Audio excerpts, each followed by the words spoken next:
magagawa mo. Lumaban na para sa yaman natin kahit rehado. Hindi uurong kahit panalambat ay butas. Di matatakot dahil hindi malambot ang batas. Tayo ang ninanakawan. Kaya bang gumising bago tayo maubusan? Karapatan natin ay ipaglalaban. Sumabay sa paglayag habang sinisigaw at naninindig ang atin ito. Atin ito. Atin ito.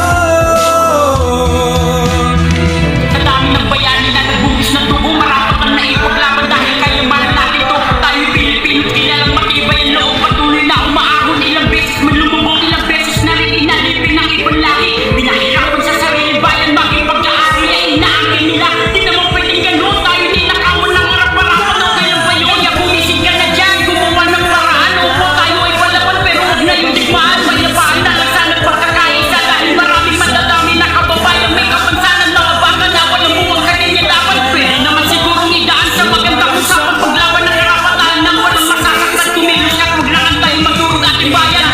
Atin ito. Ano pang hinirang? Atin ito. Pero sa sinanganan, Atin ito. mamatay na dahil sa iyong karapatan yung paglalaban para sa mahal kong bayan. Magkakaiba tayo ng opinion. Oo, matapang tayo dahil yun ang tatak ng Pilipino eh. Pero isipin nyo muna yung mga nasa baba, mga taong baong sa kahirapan, mga taong may malubang karamdaman, mga batang mga walang muwang sa ganyang laban. Di na kailangan magbangayan eh.